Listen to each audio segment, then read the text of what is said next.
frères Bamileke sont taxés d'être les majoritaires en Occident et être dans la plupart des cas ceux qui ourdissent le boycott des artistes camerounais qui auraient chanté dans les célébrations des membres du RDPC. Écoutez bien, le Cameroun n'est pas né hier. Je souhaite que les chefs de communauté Bamileke et que les pontes du régime qui sont des Bamileke tiennent des discours clairs à ceux de leurs enfants qui se comportent de la sorte. Le risque, c'est que vous tribalisiez tous les autres Camerounais. Il faut bien écouter ça. Les Camerounais risquent d'avoir l'impression que vous, une certaine partie des Bamileke, voudrait imposer au Cameroun une manière de faire et de voir. Je vous dis donc que si cette impression s'installe, déjà, première révélation que je vous fais, Maurice Kamto ne sera pas président au Cameroun. Ça, il ne faut même pas se tromper. Ah bon? Je ne me disais pas dans votre truc.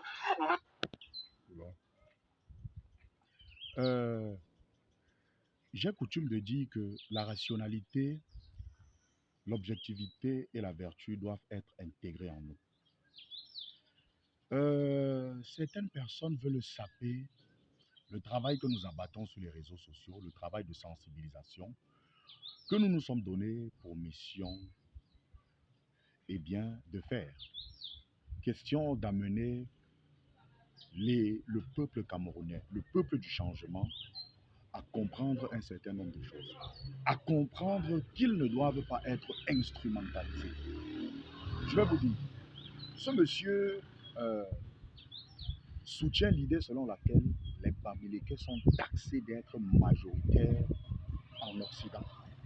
Déjà, je vais poser la question, monsieur Birio Niemek, vous vous basez sur quoi pour tenir de telles affirmations? Vous vous basez sur quoi? C'est-à-dire, c'est quelle statistique? Vous tirez vos sources d'où pour tenir l'affirmation selon laquelle les Bamileke sont les plus nombreux en Occident?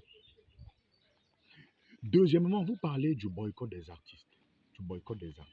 Effectivement, il y a des artistes qui sont boycottés par les gens de la diaspora. Est-ce que ceux qui boycottent les artistes sont tous des Bamileke qui organisent cette histoire de boycott-là? Pardon. Est-ce qu'ils sont tous des Bamileke? Est-ce que dans les mouvements que ces gars ont mis sur pied, à savoir la brigade anti-Sardina, est-ce que dans ces mouvements-là, il n'y a que des Bamileke? Nous suivons tous l'actualité des diasporiens. Je vais vous poser une question. Est-ce que Sandy de Boston, par exemple, est Bamileke? Est-ce que la plupart, ceux-là même qui sont les ténors, est-ce qu'il n'y a que des Bamileke parmi ces gens? Vous voyez donc que vous êtes des personnes qui, en manque de notoriété, cherchent à faire du buzz ou alors à contenter ceux qui vous payent. Je sais très bien que vous faites partie, vous travaillez, vous officiez dans un média où la haine tribale fait bien évidemment partie de vos leitmotifs, où la haine tribale est l'objectif pour lequel votre chaîne même, je dirais, a été mise sur pied. Donc, c'est-à-dire essayer de tribaliser tout. Nous disons, moi, je dis ceci, il n'y a pas de tribalisme entre les Camerounais. Il y a un groupe d'individus qui a confisqué le pays et qui a pris ce pays en otage en confisquant toutes ses richesses pour eux-mêmes. Et dans ce groupuscule d'individus se trouvent toutes les tribus. Toutes les tribus de toutes les 10 régions. Lorsque vous dites qu'une partie des Bamileke est taxée, vous vous appuyez sur quoi pour tenir de telles affirmations? Vous voyez, voilà des individus comme ceux-là qui polluent l'atmosphère médiatique au Cameroun, qui ne sont pas objectifs, en faisant preuve d'irrationalité, Tout ceci parce qu'ils obéissent à une ligne éditoriale. Vous aviez un journaliste au nom de Ernest Obama qui, lorsqu'il était à Vision 4, avait carrément demandé, affirmé sur cette antenne qu'il fallait dératiser les peuples du Nord-Ouest et du Sud-Ouest.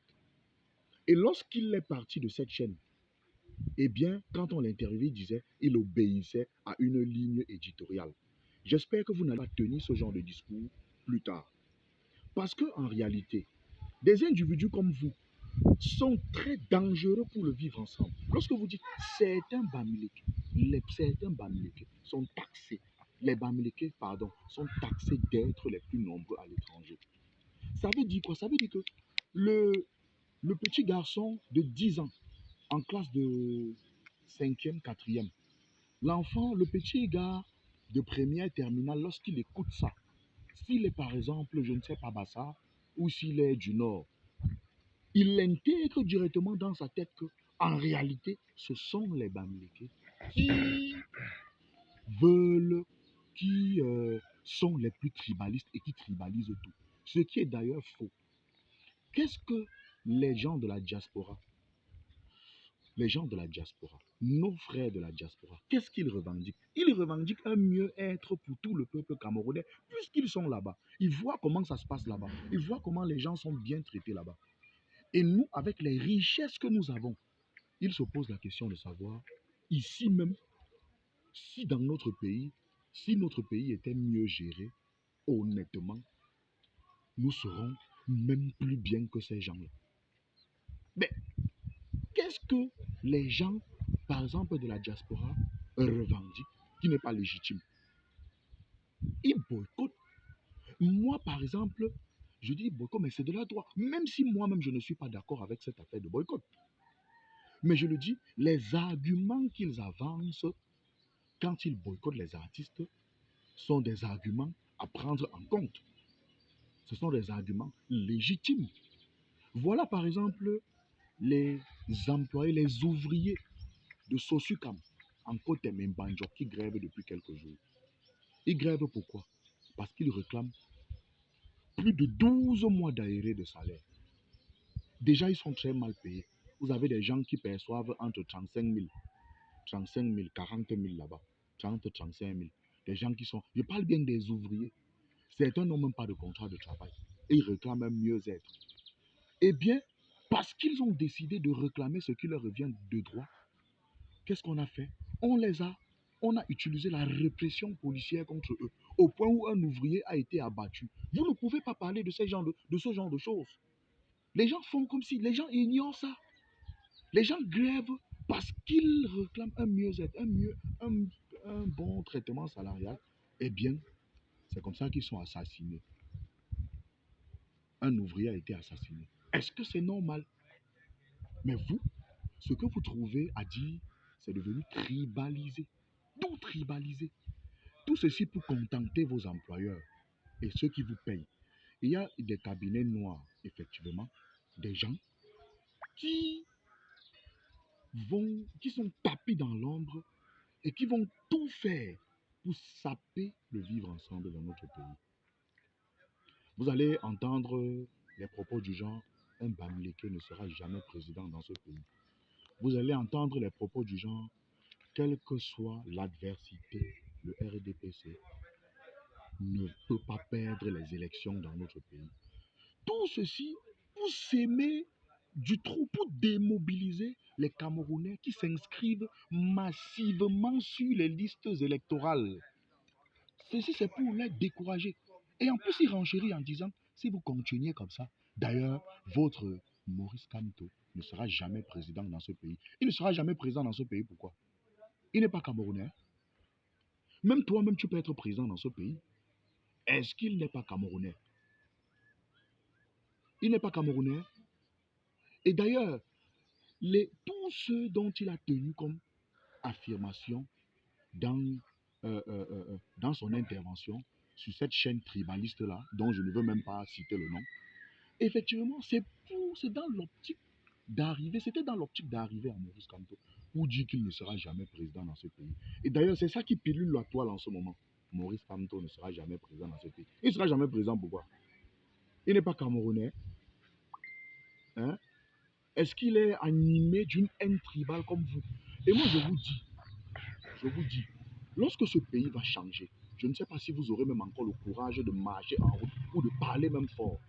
Parce que je ne comprends pas comment des gens, parce qu'ils cherchent un peu à manger, parce qu'ils sont à la recherche de leur pain quotidien, on va venir les instrumentaliser, leur donner un peu d'argent, leur donner quelques petites miettes pour qu'ils viennent affirmer du n'importe quoi dans les médias. C'est-à-dire, vous voyez comment les Camerounais sont irrationnels. Moi, je ne connais pas Maurice Kamto, mais je le défends. Pourquoi je le défends? J'ai dit, je ne le connais pas. D'ailleurs, c'est un rêve pour moi de le rencontrer. Pourquoi? Et lui-même avait dit, les Camerounais même, que je ne peux pas changer. Pourquoi? Parce qu'il est celui-là qui est venu montrer au peuple camerounais, il redonnait de l'espoir au peuple camerounais. Et ça vous énerve. Parce que vous voulez que notre pays reste maintenu dans l'inertie.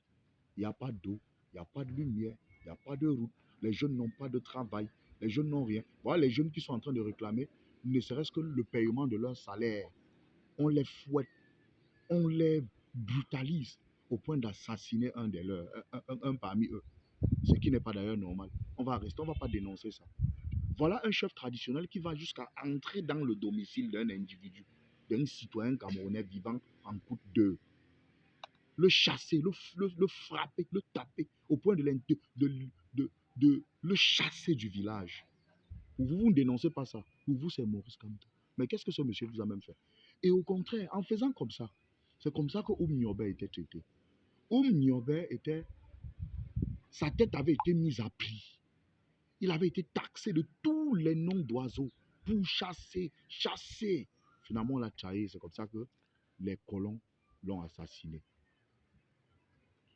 Et avec l'inertie que vous avez installée, vous ne pouviez pas imaginer qu'un Camerounais pouvait se lever pendant plus de 10 ans.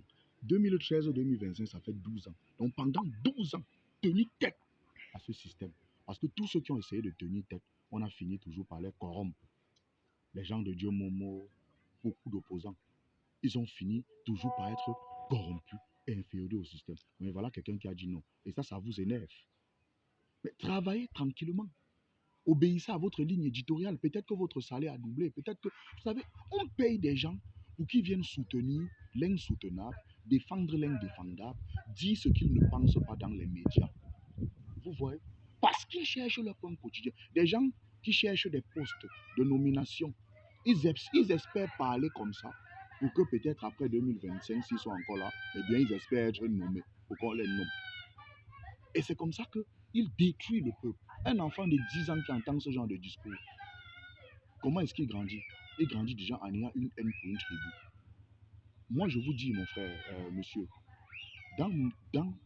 j'ai au moins 5 ethnies dans ma famille. Mon grand frère même a épousé une anglophone.